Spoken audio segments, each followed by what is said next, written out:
Hey, y'all, welcome to another episode of the Black People Parenting Podcast. Thank you for joining us. We are the number one podcast for Black parents. I am your host, Dion Chavis, family engagement educator, also the Glad Dad, here with another special edition, one of our panel discussions where we bring on Dr. Bambi Gaddis and we talk about some things that have to do with health. Like whenever I bring Dr. Gaddis on, we're talking about health. The topic is going to be health related, so it's something that I think is very important. The month of June is Men's Health Month, also Men's Mental Health Month. So inside of the conversation today, we're going to talk about achieving optimal health and talk about some wellness strategies for Black men. I have some esteemed guests on the panel with me today. Of course, Dr. Bambi Gaddis is still. I'll let her introduce herself in just a moment. Also have Corbin Coleman and Charles Crouch. They are filmmakers. And also have Dr. Dennis Wilson on the panel. So like I said, we're going to have an open dialogue, open discussion about men's health, about the importance of men's health, about some things that we can do to be sure that as men that we are staying healthy, and for the women who love us to help us stay healthy. So I'll toss it to Dr. G, and hopefully she will have some fire and some spice to add to the conversation, as she always does. Hello, Dr. Bambi Gaddis. How are you, ma'am? Good evening. I'm going After to that add. warm, that's all you got is I'm good going. I'm going evening. to You got to start. come I'm better going than to that. start off spicy because I'm just going to say for the men and women that love men, I'm going to add that in Very there true. because You know it's what? I reality. stand corrected. Thank you. And Thank you I for want correcting me. to say, as a HBTN faith ambassador, that part of my mission is not recreating the wheel. That part of public health is finding spaces that already exist and finding ways to bring information that's needed and asked for into that space. So, Black people parenting is definitely, in my eyes, one of those spaces. Um, and I also want to add a caveat that part of men's health month in June is also for men and boys. Hmm. And so we're looking for strategies not only that support men. In this case, I'm going to add a clarifier, Black men in particular, because of our health disparities. But Black men parent Black boys and they guide. And so we are experiencing some realities that we've got to engage not just our Black men, but seek out ways to incorporate strategies that meet younger intergenerational conflicts. So Mm-hmm. I'm looking forward to this conversation. Absolutely. Thank you, ma'am. Dr. Wilson, please, sir, tell us exactly who you are and exactly what it is that you do, sir. Good evening, and thank you for having me. Uh, I'm Dr. Dennis Wilson.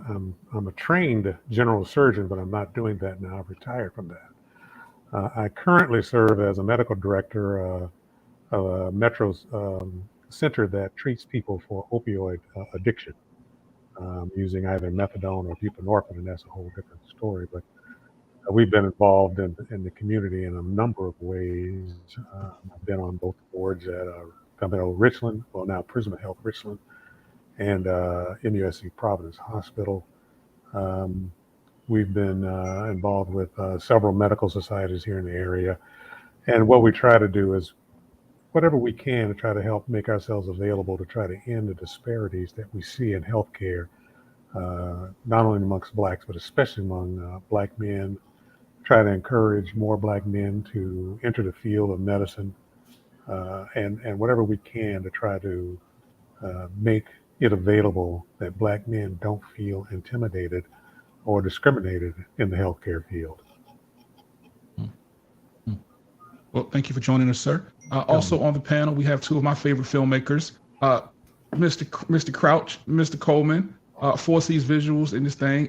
They have made just a couple of dope movies that I think have spoken directly to Black men and our mental health and just doing a lot of really, really good work. So I wanted to have them on to kind of contribute to the discussion. So I'll let you guys decide which one of y'all go first, but let us know who you are and what you do. I think Corbin's mic is Corbin's mic is muted. But yeah, so I'm Charles Crouch with 4C Visuals Group. We started in about 2017. and we just wanted to make content, for and about the Black community. We first started with our focus being on Black men and mental health, and we started from nothing. We didn't have any experience or anything, but we've learned our craft, and we're grateful that we've been able to accomplish a lot. So our first film was on mental health. Our second film was on how the year 2020 specifically affected Black men and mental health. And we're working on our third documentary as we speak. So glad to be here, Dion. I appreciate it. Cool. Thank you, good brother. Mr. Coleman, you want to add anything to that, sir? Yeah, so I am Corbin Coleman, the other half of 4C Visuals Group. Chuck pretty much said it all, but my role in our company is I tell Chuck what to do, and he does it. So does he listen? That's right. To be determined, but yeah, I'm the other half, and we work great together. We collaborate well. This film thing is not for the faint of heart. I can most definitely tell you that. We've had bumps and bruises, but it has been very much worth it. Just the impact of our first two films, the feedback that we've gotten, especially in regards to mental health, since that's been the focus, has been very great. So Dion, we thank you for allowing us to speak on your platform. Yeah, for sure. Thank you for being here, good brother. So let's get the question started. Can I ask a quick clarifier? Is you're filming mostly for men, or are women part of your platform? No, we make content for the Black community, the Black family in general. Our first film, though, was about Black men and mental health. I was initially going to write a book about my struggles with it, and then we started a group and then made a film. But it's going to be specifically for the Black community, as far as subject matter, but it's for anybody to view. Like our film that we're working on now is catered towards Black women. I have a recommendation to give you about looking at a resource for funding. That's why I'm asking. Okay, I appreciate it. But I'll table that. Okay. Okay, so let's get started. So since June is Men's Health Month, as we all know, as we just talked about, I want to ask, I'll start with Charles. To what degree do you think culture influences our community, the Black community, and our understanding and our approach to both health and wellness, specifically talking about Black men? Well, I think we need to be specific as to what you mean by culture. So I think there is. Let's just And I only saw about 5 minutes of it, and I turned. But we can look at like the BET Awards that just happened. I mean, it was just, in my opinion, it was terrible. But people of a younger age see that and they think success. They think that this is the pinnacle of success. So, but then also you have people of an older demographic. Like I'll just say myself, right? That tries to teach and guide the younger generation. So I think a lot of the wrong things are pushed, but at the same time, they have such an abundance of information available that it's just all about finding the right guidance and leadership in order to get them to the right space. Because, I mean, Black culture right now is, I'm so about it. Because there's so much bad, but there's so much good, but there's so much more access to the bad. Right. Dr. Wilson, what you think? I look at it as everybody kind of is in the fast food lane. I want it now. I don't want to wait. I don't want to work for it. when I walk up, I think it should be good. I should have it. Um, and it's like I said, in some ways it may be good, but there's a thing for not achieving something so quickly, because as quickly as you gain it is as quickly as you can lose it.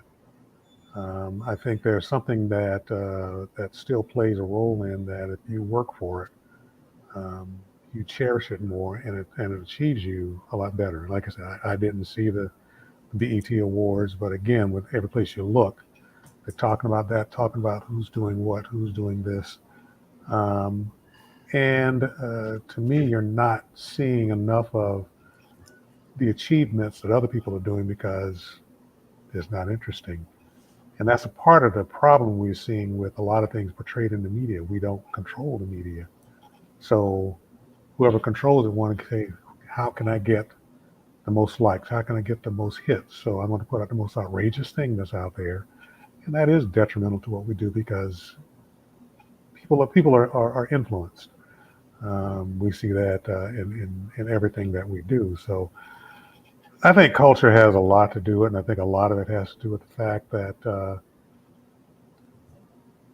the old family unit that most of us grew up with isn't as strong as it used to be. Um, when you're having what we call babies having babies, you begin to lose a lot of the stuff. I had a cousin who was an assistant principal in elementary school, and I remember him telling me that he had a 5-year-old doing something. He said the grandmother was 36 years old.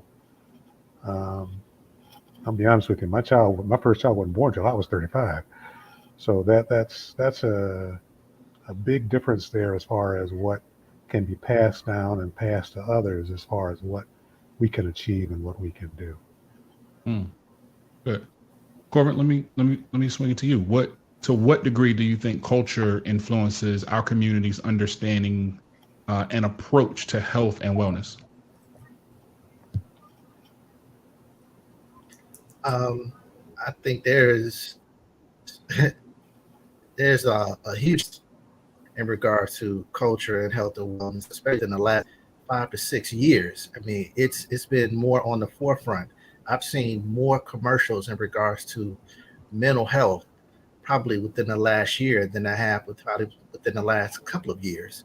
I mean, how many times have you seen a better help commercial, whether it's on social media Mm-hmm. or on TV?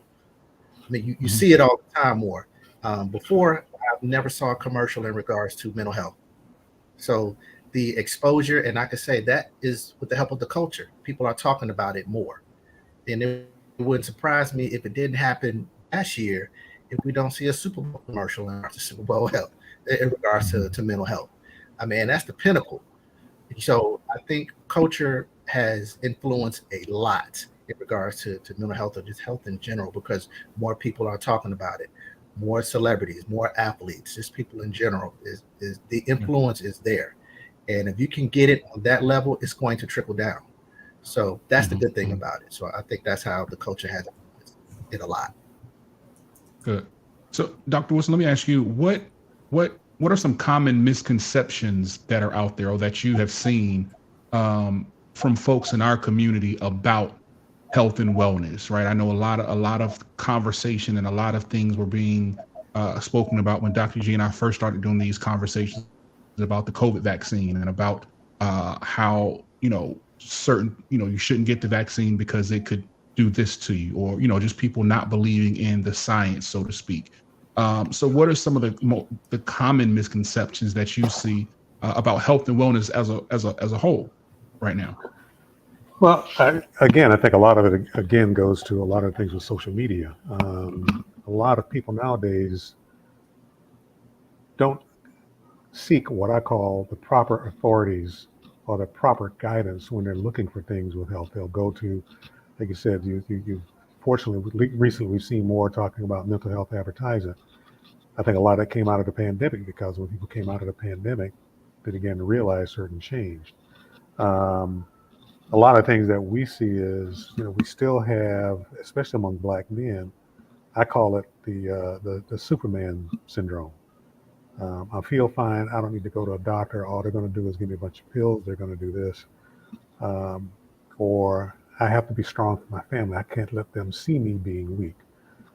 You've also still got people still have vivid memories of the Tuskegee Institute and those type of things where blacks were mistreated. You go to the hospital, and I see this all the time, and it occurred even when I was in my training where you would have people come in and start asking for medications. They would just go, "Oh, they're just drug seeking," which is not always the case. So I think there are biases on both sides. There's biases in the healthcare community where when blacks come in and you have some that are very knowledgeable about their health, but people don't want to listen to it. They want to try to tell you what's going on and not listen to you. Unfortunately, you've seen it like with women in the healthcare and childbirth. The myth that blacks can withstand pain a lot more than others, so they don't need pain medicine as much. That builds a mistrust. So I think some of the ways you can kind of try to get around that is if you get more of us in the healthcare field that people can look at and feel a little more trusting with. I know my biggest learning hurdle when I was in training was I had a young man who came in that was ill. And we used to do these things called team rounds. So I would come in and see him, then the rest of the team would come in and we sit and discuss it. And then afterward, I walked to him and I said, "Do you understand what we're talking about?" He said, "Yeah." I said, "Okay, what do we talk about?" And he couldn't remember. And I said, "That's the time for you to ask questions." He said, "Well, y'all felt like y'all knew what y'all were doing, so I didn't feel like I could ask questions." So I tell people, it's your health. You have the right to know with everything. So part of the culture is don't feel intimidated with it, but make sure you have the answers that you need before you leave, because the worst thing to do is walk out and feeling more confused than when you walked in. So I think as we're seeing things, as you mentioned, talking about, we're seeing things more now with mental health. We are slowly beginning to get to a point where we will ask more questions. We're feeling a little more comfortable discussing these things with our healthcare providers, and so I think that's half a step towards getting things better for us. Is that we're not as intimidated as we used to be, or we're not as afraid of the healthcare system as we were in the past. Hmm. Got it. Dr. G, you got a question? No, not so much a question. I'm still not clear based on my work in sexual health, clients that came in. I'm still not clear that we've created a culture for Black men that where they're still comfortable seeking help. Um, we spoke of mental health. I was speaking to one of my colleagues the other day who's a therapist, and she said that, and this was a white woman. She said the majority of my clients at one point were Black men, and they were only there because they were given an ultimatum by somebody significant in their life. And what was most important to them, or what was most disconcerting, was that most of her clients wanted to make sure that no one knew that they were seeking therapy. And Well, I'm sorry, go ahead. oh, no, you go ahead, and then I'll finish. What were you going to say, Dr. Wilson? Well, mental health in the Black community has always been something like a taboo. We don't, it's been, we don't have mental health problems. If you have a mental health problem, you're crazy, don't want to do anything with it. Um, the second thing I find a lot of times is a lot of men don't feel comfortable talking to a woman about some of the things going on, no matter what their training and things are. It's just the impression I'm left with is that it feels that it lessens their masculinity to talk to a woman about something like that. I didn't hear that from her. What I actually heard from her was something very positive, that once they started to come, and once they really started digging deep into some of the why or the what, that not only did they continue to return, but they returned even after the ultimatum passed. My main point was, where does this begin? Everything begins at home. In this case, to me, our perceptions around mental health, violence, etc., begin at home or begin in the environment. They say we're products of our environment. And so I'm more of looking for solutions of how does the Black community begin to change our language and change how we're talking to men about health. Example, if somebody says to me, I need help, the first answer is not always, you need to go talk to the pastor. I'm not saying that spiritual support is not important, but it's contingent on the faith leader or the faith the person of faith to know when they're over their head, when they are willing to admit it sounds like you have issues with alcohol and drugs. One of the key signs of behavior that we need to look at, especially in men around mental health, is when they seem aggravated, when they're angry, when it doesn't take a lot to set them off. And then you couple that with dependency or alcohol, drinking more alcohol, smoking more weed, doing coke or doing whatever there is in combination, but not seeking a solution for peace. So, And Dr. not G, given an avenue, because there's a deficit of Black psychologists and psychiatrists as much as there's a deficit of Black physicians. Mm-hmm. And so they may very well end up in the company of somebody who doesn't look like them. But I think it's like anything else. If they want help, if we can encourage them and support men, Black men and boys in getting the help and letting them know it's okay to get help. So let me hop in for a second, Dr. G. I want to add a little bit to that. You asked for solutions. Here are two things that I think that we can do, and I'll speak from. So just maybe my birthday was last week. So my birthday of this year, which was a couple of days ago, I did a post on social media, and that post was about the fact that I had recently been diagnosed with ADHD, and I had been diagnosed with depression before, but this diagnosis was a little bit different. They dove a little bit deeper with the assessment and the testing and all of those things. So one of the things that I think we need to do is we need to normalize these types of conversations, right? Because people see me as someone who they have known to be in the public eye for the last 20 plus years. They've known me to be on the radio, to do all of these things with celebrities and da da da da da.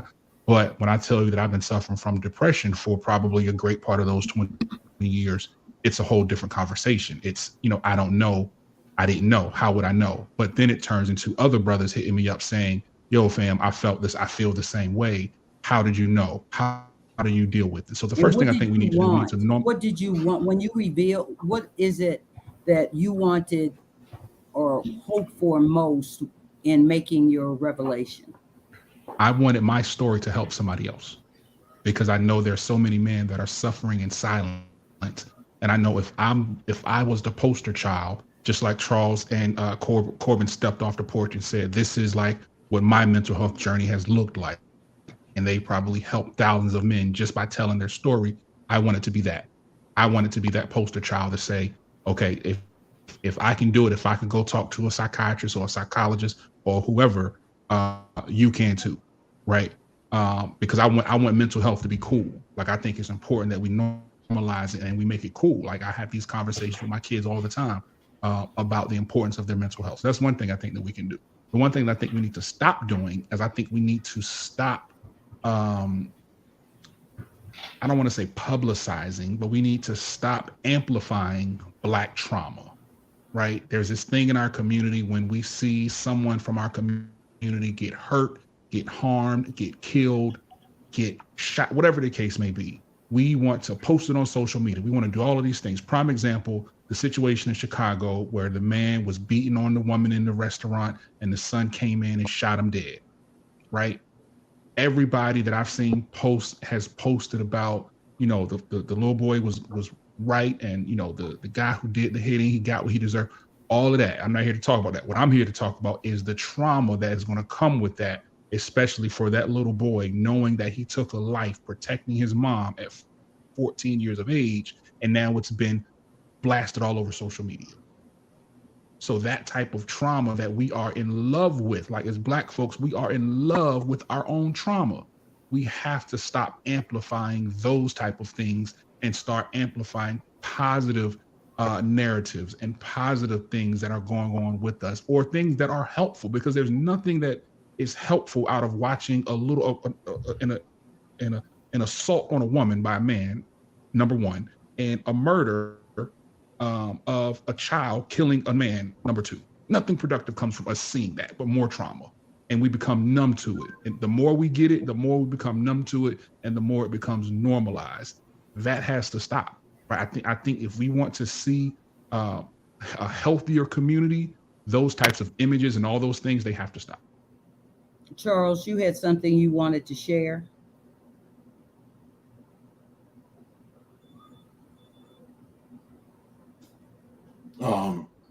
Actually, I think I may have been rubbing my eye, but I mean, I agree with everything all of you said.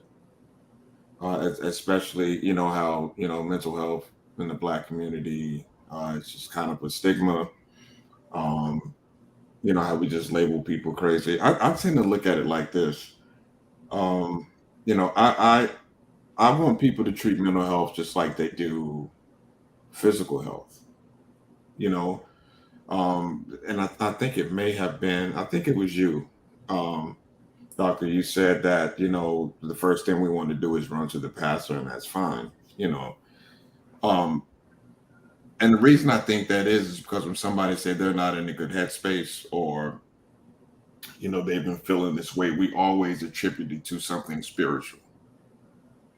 I've even seen or some form of deficit right, in spiritual or I've even seen that faith. I've seen it where people have tried to cast demons out of, you know what I mean? And it's like, I put it like this: if you find out, you have cancer or something, the first thing you're not going to go to your pastor first. You're going to go to a professional, an oncologist. But I think with mental health, you would hope that that's what happens. right, right. Now you can go to the pastor, to pray for you if you have a spiritual background, or just being covenant with you, or just being prayer for you. But I just don't think people take mental health seriously, especially in our community. So, Dr. Wilson, can I ask you a quick question? So, you are a surgeon. You were a practicing surgeon. When men came, or when men presented, I assume, I mean, they just didn't walk under your surgical table. There was a series of conversations that occurred prior to, with them making a decision to go into surgery, correct? Yes, that's true. So was there, even in the face of clear health concerns, my first question is, where did men sit? Was it more complicated with men versus women to engage them in the decision to go into a surgical space? And if so, in your professional opinion, what were the key concerns that made the process more difficult to get this person treated? Am I making sense what I'm asking? Yeah. Well, the first thing is you got to build a trust. If someone would walk into my office and I would sit there and I would look at them and examine and say, hey, you have this particular thing going on. My recommendation is a surgical procedure. I would try to sit down and discuss the procedure. Some would say, well, I'm not sure I want that at this particular time. Kind of think about it, or even get a second opinion. First of all, I have no qualms with somebody getting a second opinion. It's your body. You have to make the decision that's correct. Some people, I want to go and discuss this with my family. That's fine too. So I used to ask them sometimes, I said, are there family members that you would like to come in while I'm having this discussion, to make sure that there's that they're getting the information that I want them to give, because we know how things are. I give it to you, then you go to somebody else, you go to somebody else. By the time it gets to the end, it's something entirely different. The biggest thing with men a lot of times was, well, how long am I going to be out of work? Again, they have that, I have to provide for my family, and I understand that. So we try to give them a ballpark figure. Women, even not many, but even some of them would have some hesitancy. But again, like I said, I would always offer, there's a second opinion, somebody you want to do it. And it depends on what the diagnosis is. Again, like I said, if you walk in and tell somebody they got cancer, a lot of times once they hear that, they shut down. They don't hear anything else you say after that. So it's not uncommon for me to say, okay, I'll tell you this, here's the information. Come back and see me in a couple of days, let's discuss it again. When they come back, the first thing I'd ask them, what do we talk about? They say, oh, you told me I had cancer. What did I say after that? I don't know. That's why you're back here today. So I think the first thing is you have to build trust. Sometimes it takes a little bit longer than that with men. You also have to make them feel that it's their decision. One thing that stood out to me once was I had a young man he wound up needing to go on dialysis, and we needed to create an access form. The nephrologist called me. I went in to talk to the gentleman about it. And he said, well, I don't think I want that. I said, okay. Well, without this, you increase the risk of other illnesses and death. And his wife happened to be sitting there. And she said, what do you mean? So I had a long talk with the both of them. I left. I came back the next day. The first thing he said was, let's go have it done. What he told me later on was, he said, you let me make the decision. You didn't force it on me. You gave me the information. I was able to process it, and I was able to make a decision that I could live with. And I think that's the approach that some men have to have, is they have to feel that, okay, the final decision is mine. So it may take a little longer, but and again, I encourage everybody, if you have a significant other, get that person involved, because So the decision you're making is not just when it's mental health issue. I knew a family who had a son who was suffering from a cocaine psychosis, and no one was addressing that. But he stayed in his room. He had barricaded himself in. He would stay in during the day, only come in at night, come out at night, aggressive on certain occasions. And I would visit them. And at one point, I asked, what is it going to take for someone to do something to help him? But it was clear he wanted no help. And so what does a family do? What does a spouse, a partner do when they clearly are seeing all the signs that a person needs mental health support, but this person is refusing to seek help? That's a tough question, because a part of it is nothing's going to help that person if they don't want help. That's the bottom line. So trying to get other people that, if you feel comfortable with other people coming in that know this person, that care for this person, it's going to take a while.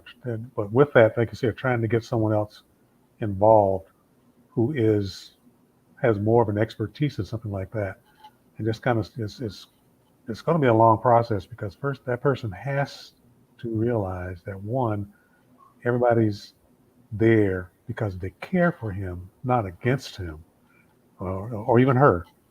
But that person is eventually going to have to realize that they're doing this because they want me around.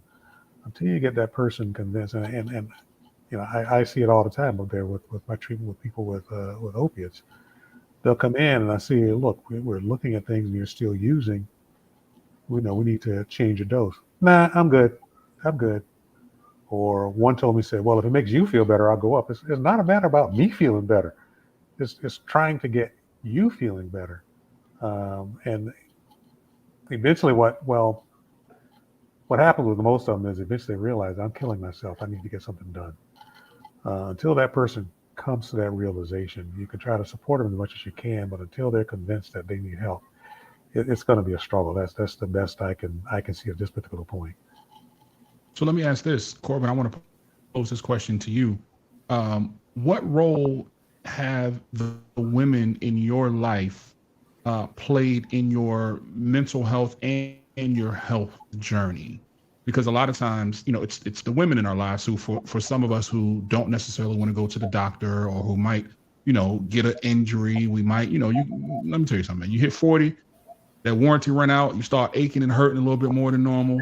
But you figure out that you can just, you just shake it off every morning. I'm talking to myself now.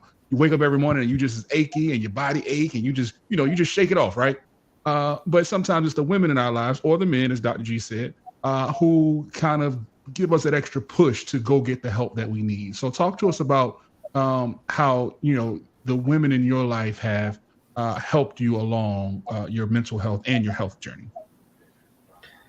It's something that my mother says all the time. She'll say, Corbin, you're not a spring chicken anymore.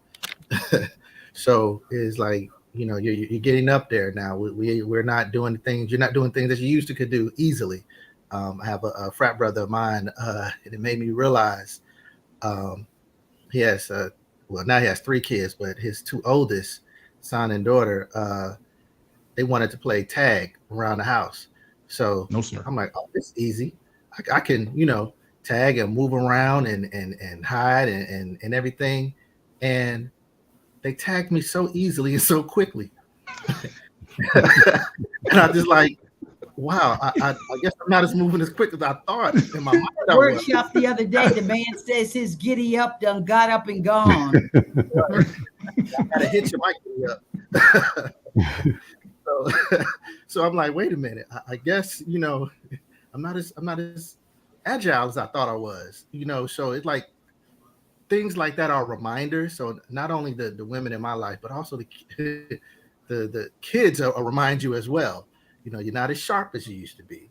And then when you start recognizing those things, it's usually a significant other. They're the ones that could tell you, hey, something's a little off, because they're around you the most. Then I have a dicey question then, because I was talking to a couple who were, and I know the easy thing to do is to say what women, we're not talking about women, we're talking about men. So let me just take that out the formula. So in this case, the woman had a stronger sex drive than her spouse.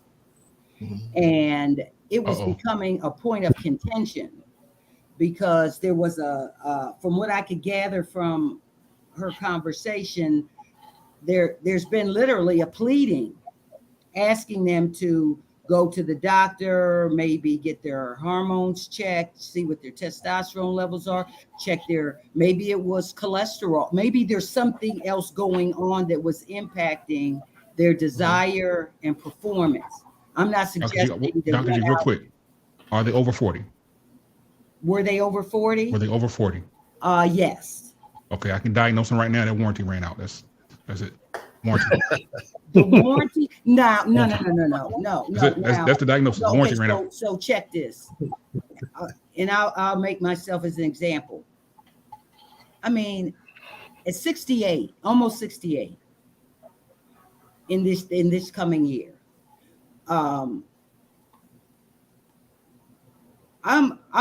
woman is more viable as she ages than I'm clear. And that's the conversation I have with women when they get frustrated. So I'm not going to tell them that the warranty is just flat out, because number one, it could be something else that needs attention. Someone with high blood pressure is potentially going to have concerns from an intimate point of view. Someone who's got high cholesterol, someone has a combination of these things, diabetes. It's not just about running out and taking Viagra or Cialis. The question I guess I have is, it requires, you all are saying it requires confrontation or self-acceptance, but it's also requiring the ability to talk and not be intimidated with the conversation. So I think I'm asking for that woman who has beseeched, who has asked her spouse to find out what it is, or is it that he's just not interested? It could be just simply it's not anything. I just not attracted to you. It ain't me, it's you. Yeah, it could be her. I mean, we didn't get into that Right. level, but Right. assuming that it's not her, assuming that they, as a spouse, they want to be affectionate, but they're having issues with it. What does the partner do in the context of having a conversation with the man? I'm just putting it I to would say you in a what's different context. I have my own thoughts, I would but say they're the relevant. I would say what it depends on the environment, and the environment and the capacity to have that conversation. It's I would rather have that conversation at home versus at a restaurant or being in public. I would rather have that conversation just with that individual versus a group setting. Or I may want to have it in a group setting, and that way it could be like just a general conversation, and I could take from it what I can, because it's not just that person having a problem. I'm sure other people are having a problem, and we also want to make sure that the significant other is listening to understand instead of listening to respond. Because it could be more than just diabetes. It could be more than just cholesterol. It could be stress. It could be something that's going on at the job. It could be the other things that may be affecting that desire. So I think it's just, if the environment is right, if that person could just make sure that the environment is open enough for that person to open up to them about what's going on in their life or what could be affecting their desire, that's a start. Not being judgmental, because it's a conversation like that is always ego for men. It's bad enough if we're like, man, I can't go like how I used to, and my desire is Or not it could like be how it used to. prostate. What's wrong with me? Already in our heads. We're already in our heads as it is, and that ego is going to tell us, wait a minute, So I think if the environment is right to have to be open up to have that conversation, I think that's a start. Dr. Charles, Wilson, what role does the prostate play in all of that? As far as having an erection, those kind of things, the prostate doesn't have a lot to do with that. I'd be more concerned with, like you said, hypertension, diabetes, some of those other things that would be doing that. Now, the prostate, if anything, may affect the ejaculate if you start getting some hypertrophy or enlargement of the prostate. But it's not going to have that much of a role as far as your libido or anything of that nature in that particular sense. But again, like you said, the environment has to be right, and to have that conversation, it's not one where I want to have the conversation, but immediately I say something, the other person makes a response. Sometimes all I want you to do is just sit and listen. Let me talk. Let me get it out. No judgment. Don't get a response, and come back at a later time, and then we can talk about it. Because sometimes men will get quiet because the minute you start and the person starts feeling they have to have an answer right quickly. So that just says, well, this ain't going anywhere, so why should I keep on talking? So I think that's a start. The second part to it is, if there's something there, that's when you want to try to go in and maybe have an exam, discuss this with your doctor or something, that's saying, look, I'm having this problem, and see if you can try to begin to work it out. Is it something physical? Is it something mental? And get a start from there. And it's showing your significant other that, look, I am concerned about this. I am trying to get something done about it. But it's something that has to work itself out. So please be patient with me. And I think that's the next step you go to. Dr. Wilson, I want to shift gears just a little bit, because you said something earlier that made me think, and you talked about your role in working with those who are impacted by the opioid epidemic, right? Yes. And I think that it's important for us as Black folks, as a panel of Black men and one Black woman, who are living in a generation where the younger folks are becoming more and more dependent on opiates without thinking about the repercussions, right? We see so many deaths of people, overdosing from fentanyl and things like that. I want you to speak to how bad this thing is really starting to impact us, and how a lot of our kids and a lot of our children are becoming addicted to opioids, and how it's affecting them, especially for parents who have kids who are teens, who may be, really not understanding how serious this situation is. Yes. Unfortunately, um, you know, the opioid crisis technically has been around for a while, but it wasn't until I'd say around uh, 2016, 2017, especially when you talk about heroin, it started going into what I call the other community, that it no longer became an addiction, but became a disease. While it was with us, it wasn't much of a, it wasn't considered as much of a problem until it began to affect others. The biggest concern we're seeing now is the fact that fentanyl is so easily made, and it does. And I tell people, I said, there are two different things. There's the pharmaceutical fentanyl, which you get at the hospital, which is prescribed, and that's made under strict conditions. They have certain methods that they have to be done with it. Then you have the street version, and you get no idea what you're going to get. And the problem becomes they are now putting that in any and everything. I get patients now who come in, and I'll look at them and say, well, you're still tested positive for fentanyl, but I'm not doing that. So it must be in the marijuana I'm using. It must be in the cocaine I'm using. So they're slipping it into everything because it increases the addiction to it. So the second problem is, because it's not controlled, it doesn't take much to kill someone. Um, and so you're seeing things now in our community.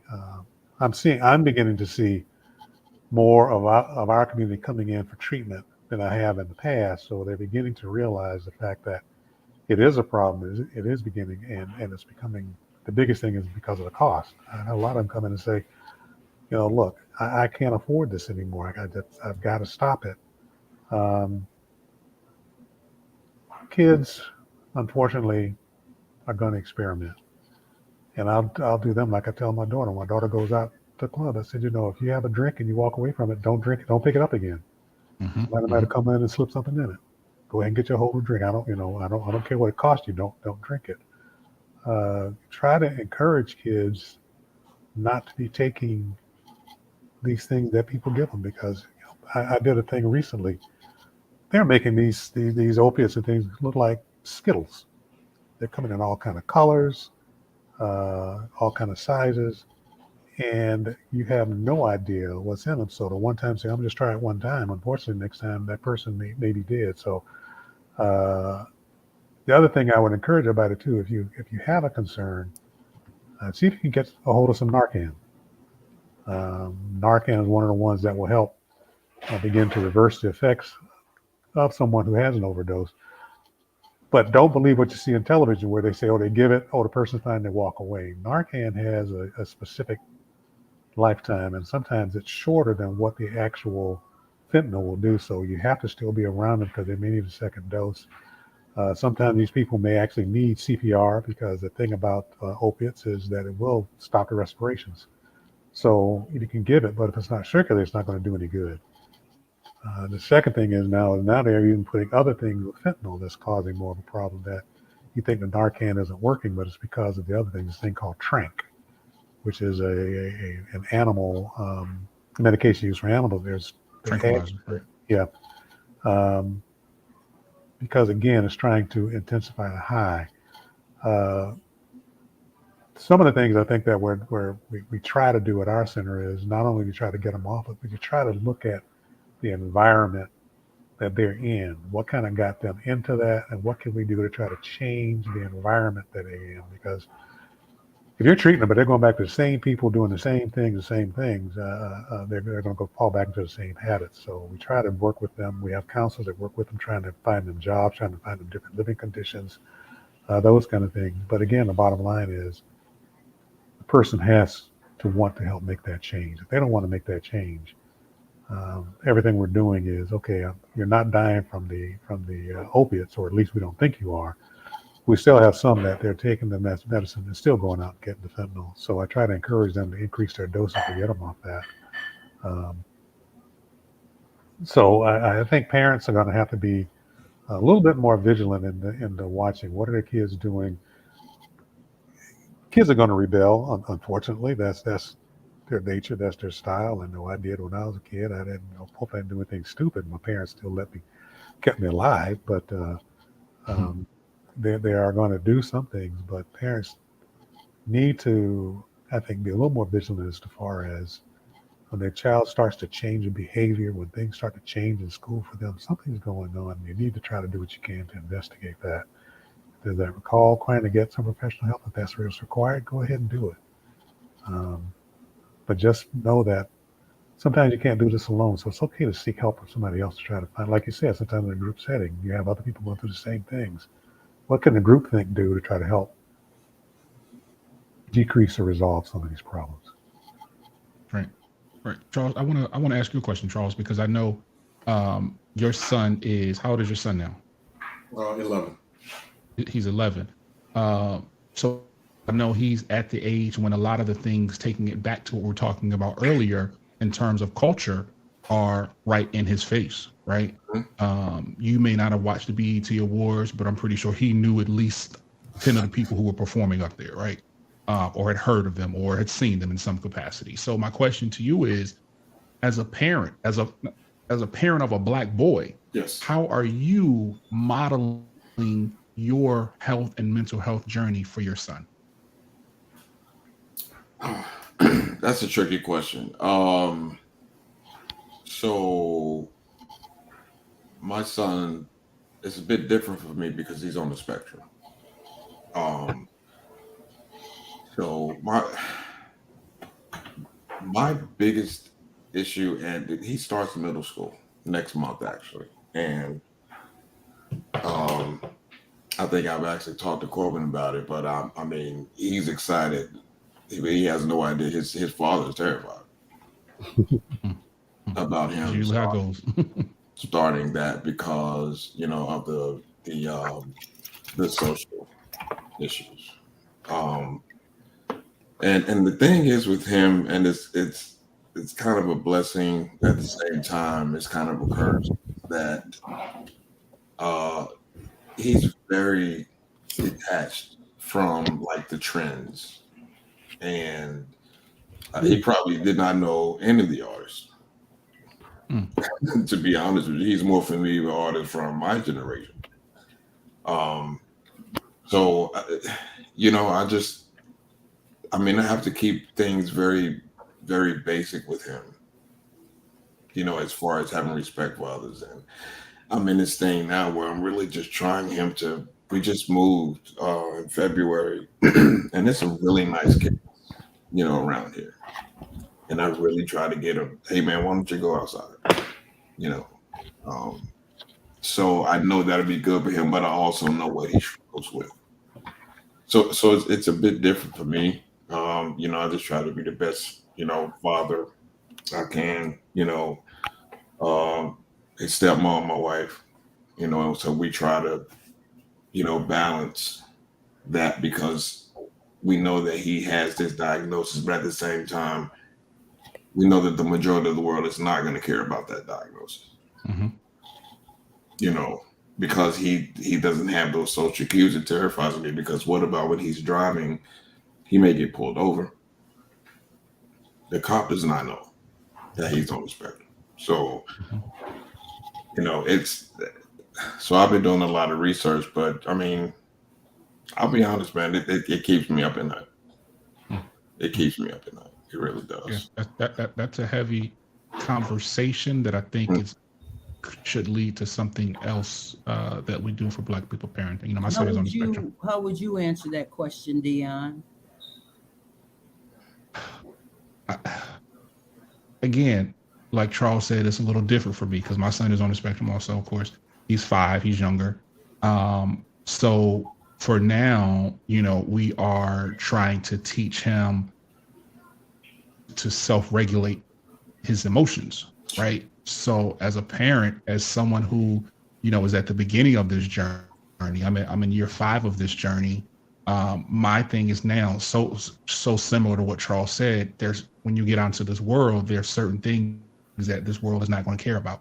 So for me, I am trying my best. My wife and I are trying our best to be sure that he is prepared for the next phase. So the next phase for him is going to be kindergarten. So he has to understand that at kindergarten, the teacher is going to have more students than you had in pre-K.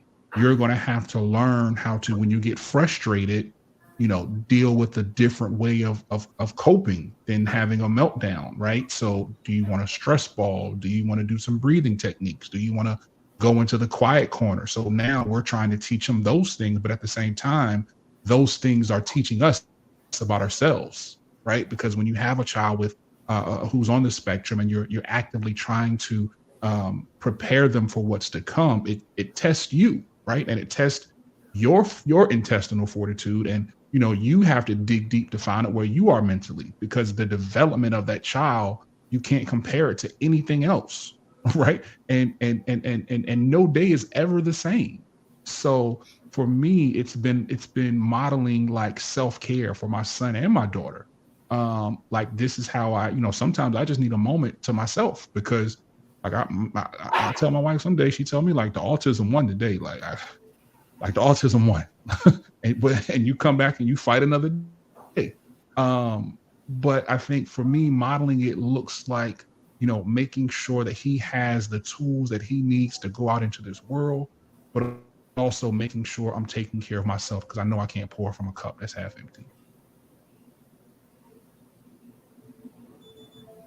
So we are at time. So we're gonna wrap it up. I'll ask one quick follow-up question for everyone on the panel, and that question is going to be: if you had any words of wisdom or advice for anyone who is struggling with their health and wellness, or struggling with some things in their life in terms of their well-being, and it could be mental, physical, sexual health, whichever. What would be your words to give that person a little small piece of encouragement?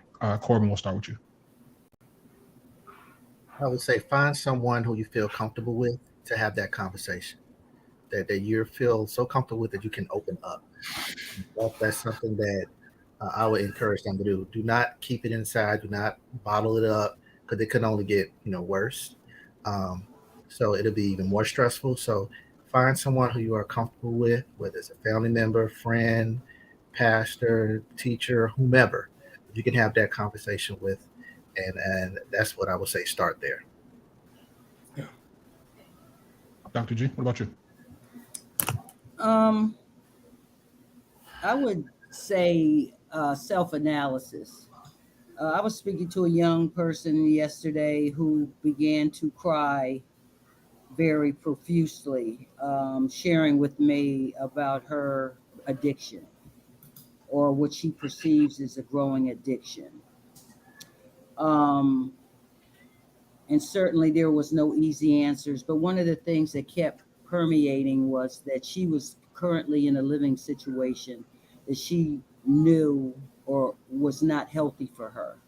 And so the alcohol, the binging was secondary to her finding a safe space. But that requires self-analysis. And so my final words would be that, as it's been said, we need to find a quiet space, write it down, before we go running to a whole lot of people telling them where we're at and what we think is it. Spend some time in retrospect, really trying to piece out what is my issues and what are my options. And once we take the time to do that, then that may give us some insight into where to start, because we can't fix all these things at once. We have to pick one challenge at a time, seek a solution, seek an answer, accomplish a goal, and then move on to the next thing. So self-analysis and taking time to do that analysis is my main recommendation. I like it. Chuck, what you got? I agree with Corbin and Dr. Bambi. I think, and I could speak for me, but I think with me, you have, you have to think about what your decline or what your possible demise, that domino effect that is going to have on people, that love you. And it almost goes down to, well, if you don't do it for yourself, do it for the people that love you. Because I know a lot of people, depend on me. I have a wife, I have a son, I have a mother who's recently a widow. So You got those, friends. right, exactly. You know, um, and and those things keep me going a lot of days. And just like Dion said, some days you're gonna lose that battle. That just I win, and then you just get Some up. days you're the bug, some days you're the windshield. Absolutely right. But I think about people. People need me, um, and that's what keeps me going. So that's health, physical health, mental health. And you're gonna have to address them eventually, or they're gonna address you. Hmm. That's good. That's a good word. Dr. Wilson. I would say know your family medical history just as much as you want to know anything else about your history. Right. Some of the things that a person may be going through, you may have had a family member that was going through the same thing. That's something that, older when we were growing up, they didn't want to talk about, but those things become so important because that can have an effect on your health and it hopefully can make some changes. Like diabetes, Raymond. Both my grandmothers had diabetes. My mother, had hypertension, those kind of things, cancers, those kind of things. So when you start seeing some things in going on with you or somebody there may be some family history to that, and learning how some of that was dealt with may be able to help you deal with or that person deal with it now. So just as important it is for us to know our family history from an ancestor, it's just as important to know what that medical history is because there are some things that cross familiar lines. And the more you know about it, I think the easier it is for people to decide, I need to go ahead and make sure I go in and try to get some help with this to hopefully not get it. But if I do get it, to try to get it early so it's taken care of so it won't affect me. So like you said, I'm around for those people who I know love me, need me, and want to have me around. And I wanted to know the health history of my partner too. So tell me a little bit about your people. They say, who's your people? Tell me a little, don't just tell me about the general things. Tell me about like what your grandmama passed from, and did you have diabetes in your family, or what do you know about your family? And I think that that's just as important as do you love me? Yeah. And has your warranty run out yet?